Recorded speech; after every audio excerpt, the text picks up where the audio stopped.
Very good morning to all of you. So today we are going to start with the next unit, that is drugs acting on the central nervous system. So before we go into the drugs in general, which we will be doing in the following classes, we should have a brief introduction to the central nervous system. So in today's class, are going to briefly look into the functional organization of CNS. This is just a recap from your first year where you have learned elaborately about the anatomy and physiology of the CNS. We shall be looking into some of the chemical communications occurring in the CNS. Our main area of concentration for today's class will be on the central neurotransmitters. And we shall also be discussing a little bit about the drugs acting on the CNS. So first we shall start with the functional organization of CNS. So all of you know that cerebral cortex consisting of two hemispheres is the largest portion of the CNS, and it is this area that the ultimate control lies with. It is mainly concerned with the regulation of attention, thought, awareness, memory, language, consciousness, and control of voluntary movements.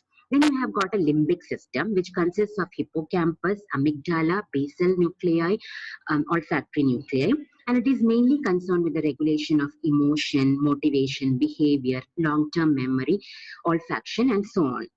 Then you have got the diencephalon. The principal areas of this area are thalamus and hypothalamus. Thalamus is mainly concerned with the regulation of hunger and thirst, whereas hypothalamus regulates metabolism, water balance, blood pressure, temperature, emotion, sleep, circadian rhythm, and secretion of hormones from the pituitary. Then you have got the midbrain and the brainstem. The main areas include mesencephalon, pons, medulla oblongata, and these are connecting the peripheral motor and the sensory phenomena to a higher center called as the reticular activating system, which is abbreviated as RAS. So it is mainly concerned with reflexes like swallowing, vomiting, respiration, and heart rate. And RAS plays an important role in the regulation of attention, arousal, coordination of sleep movement, and sleep and wakefulness. Then you have got the cerebellum. So you all know it is regulating the maintenance of position and balance. And spinal cord, it is the one which provides communication between the brain and the peripheral nervous system. It is mainly concerned with the regulation of voluntary movements, motor sensations like voluntary movements, then sensory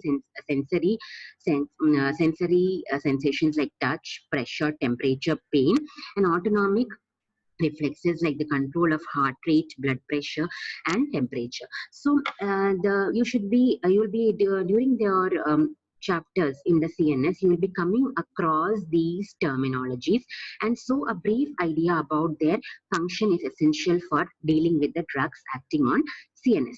So with that, we'll move to the next part, that is the chemical communications occurring in the CNS. So how does the chemical communications occur between the different parts in CNS? It can be through neurotransmitters. These are the substances which are synthesized in the neuron, stored in the neuron, and released by that neuron to transmit the information to postsynaptic effectors. So you have already learned neurotransmitters like adrenaline, noradrenaline, serotonin, histamine. All this you have learned, and you have seen their peripheral actions also. Similarly, you have got CNS neurotransmitters. Again, you can see some examples here. Noradrenaline, it's also a central neurotransmitter. Dopamine, it is also a central neurotransmitter. The other the methods by which chemical communication occurs is neurohormone. These are substances released directly into the blood from the neurons, and they include oxytocin, vasopressin, which are released from the hypothalamus. Then you have got the neuromodulator, which are substances originating from the neurons or non-synaptic sites that influence the excitability of nerve cells. These include mainly carbon dioxide and ammonia. And the last one is neuromediators. These are substances that help in elicitation of a response by a neurotransmitter. Means they help the neurotransmitter to elicit a response. Example is cyclic AMP, cyclic GMP, IP3, and so on. So of all these methods of chemical communication in CNS, we will be mainly concentrating on neurotransmitters. So we can see the classification of CNS neurotransmitters. They are classified into amines, that is dopamine, noradrenaline, adrenaline, serotonin, acetylcholine, histamine, purines like ATP, adenosine, peptides like neuropeptide Y, neurotensin, and amino acids like GABA, glutamate, and glycine. Of all these, the excitatory neurotransmitter is glutamate, the glycine, GABA, serotonin, dopamine. These are examples of inhibitory neurotransmitters in the CNS. And acetylcholine and norepinephrine, they play both excitatory as well as inhibitory roles in the CNS. So this is very important. You should be knowing which neurotransmitter is excitatory and which one is inhibitory in the CNS. So we shall take one by one, but some of the neurotransmitters like adrenaline, noradrenaline, serotonin, acetylcholine, histamine, you have learned about their transmission and their peripheral actions in the previous chapter. So I'm not going to deal with that elaborately in this topic. We shall be mainly concentrating on some of the principal CNS neurotransmitters, which include mainly the dopamine, GABA, serotonin, and the glutamate. So we start with dopamine. It is an inhibitory neurotransmitter in the CNS.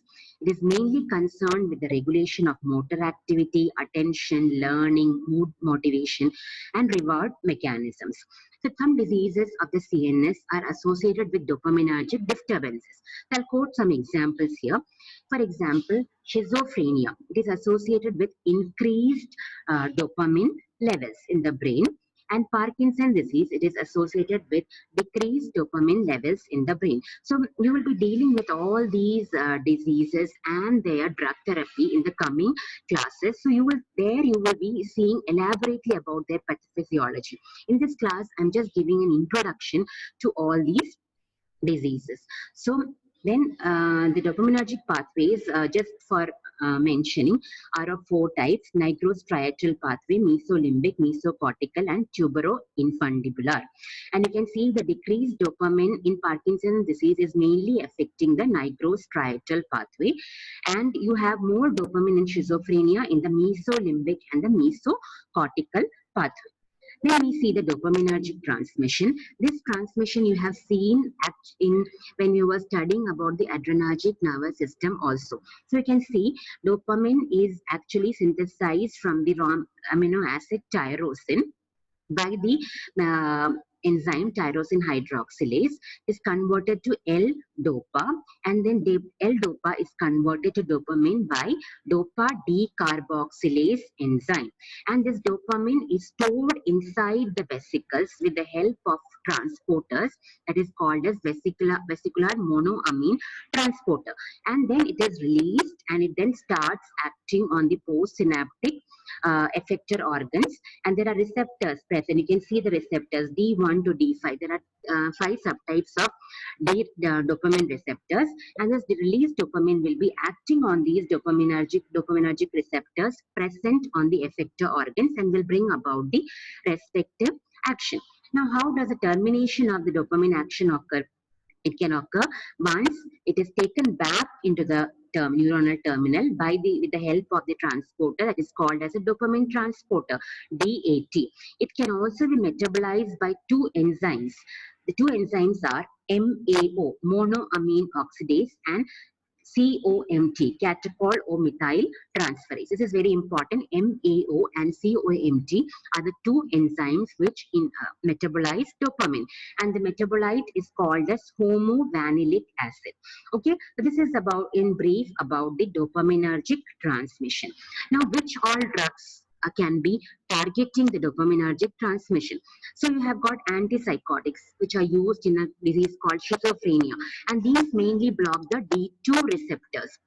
Then you have got MAO-B inhibitors and COMT inhibitors which are used in anti-Parkinsonian as anti-Parkinsonian drugs. So I already told you that the dopamine levels are decreased in Parkinson's disease. So by inhibiting the enzymes which degrade the dopamine, what can you do? You can increase the levels of dopamine in this disease. That is why they are used as drug therapy for Parkinson's disease. So all of this you will be learning elaborately in the respective topics.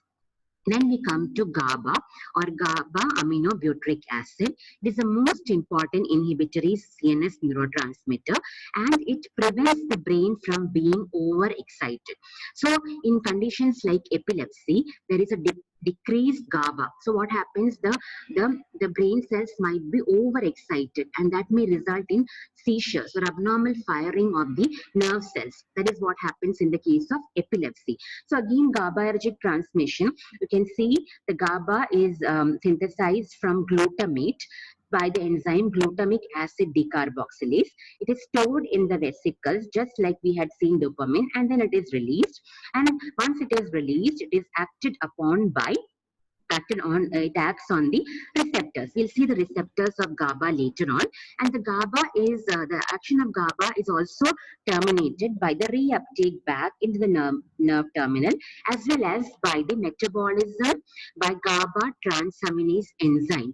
That enzyme metabolizes GABA into two metabolites, that is succinic acid and succinic semialdehyde. Okay, this is the way termination of the GABA action occurs. So we'll just have a look at the GABA receptors also. So GABA has got two types of receptors. One is called as the GABA A receptor, which is a ligand-gated chloride channel receptor, and the GABA B receptor, which is a G protein coupled receptor. So GABA B receptors are very less in CNS, so we'll be mainly concentrating on the GABA A receptor. So you can see the figure of GABA A receptor. It has got 5 subunits, and you can see here there are 2 alpha subunits, 2 beta subunits, and 1 GABA subunit, and you can see gamma subunit, and you can see that the GABA binding area is located between the alpha and the beta subunit. So whenever the GABA binds, then to the receptor, the chloride channel, there is a central chloride channel is there in this receptor. The chloride channel will open, and this will increase the inflow of chloride ions into the neurons, hyperpolarization of neurons, and decreased synaptic transmission in the CNS will occur. So it will prevent the overexcitation of the CNS by this method. Now we'll see what are the drugs modulating the GABA receptors. So the GABA A receptor is modulated by sedatives, anti-epileptics, and general anesthetics. I'll give some examples. Benzodiazepines, barbiturates, general anesthetics, even alcohol, it can modulate the GABA A receptor. So when you study about these individual drugs, you will learn the sites where on the GABA receptor these drugs act. At this point, it's only an introduction, so I'm not going elaborately into the specific mechanism of action of these drugs on the GABA A receptor. On the GABA B receptor, baclofen is a drug which is used for, it's a centrally acting muscle relaxant, and it is acting on the GABA B receptor. Then we come to glutamate. Glutamate is the most common excitatory CNS neurotransmitter. It is associated with cognition, memory, and learning, and it is supposed to be playing a role in the pathogenesis of schizophrenia and Alzheimer's disease. And you can see the same type, the glutamatergic transmission is shown here. It is produced, synthesized from glutamine by the enzyme glutaminase, and the rest of the process is similar to that of GABA and the dopamine. It is released, it is stored in vesicles, it is released, acts on the receptors, and its action is terminated by the uptake mechanism and also by metabolism. So we'll just go and see the receptors. The glutamate receptors are mainly of 2 types. One is called as the ionotropic receptors, which are of NMDA, AMPA, and kinase receptors, and the other one is GPCR, of which the most important one is NMDA receptor. And we have got various antagonists of these NMDA receptors which are useful in diseases. For example, memantine is a drug that is an NMDA receptor antagonist which is used in Alzheimer's disease. N2O, nitrous oxide, and ketamine are also NMDA receptor antagonists, and they are used as general anesthetics. And there are also drugs that are tried to NMDA receptor antagonists which are tried for the treatment of schizophrenia. You can see that this is the NMDA receptor, and they have a central calcium channel. It's an ionotropic receptor, so there's a central calcium channel, and the glutamate is binding on it, and you can see the glycine also binds to another site on the NMDA receptor. Now we just look into the other neurotransmitter. So serotonin, it's again an inhibitory neurotransmitter and plays a role in regulation of behavior, temperature, hunger. And it is seen that there is high levels of serotonin in schizophrenia and low levels of serotonin in depression. But the drugs modulating this serotonin transmission are mainly antipsychotics and antidepressants. So about serotonin receptors, you have learned elaborately in the previous chapters. I'm not going into the detail of that. Noradrenaline also modulates mood, learning, memory, pain, perception, and it is supposed to be deficient in depression. So drugs modulating this noradrenergic transmission in the brain are antidepressants. Epinephrine doesn't play much of a role in the CNS. Acetylcholine has a role in attention, learning, and memory.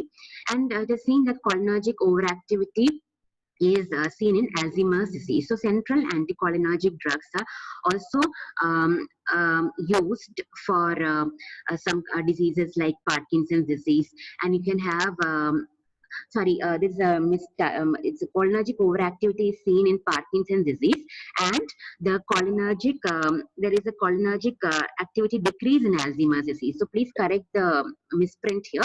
The cholinergic activity is supposed to be less in Alzheimer's disease, and we try to increase it by giving cholinesterase reactivators, which you will be learning later. Okay, and similarly, cholinergic overactivity is seen in Parkinson's disease, and we try to suppress it by using central anticholinergics. So all these you will be learning in detail in the future topics.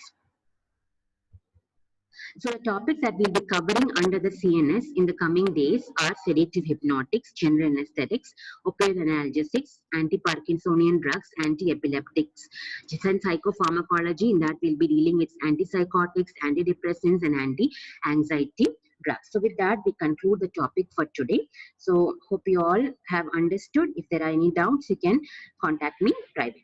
Thank you all for your patient hearing.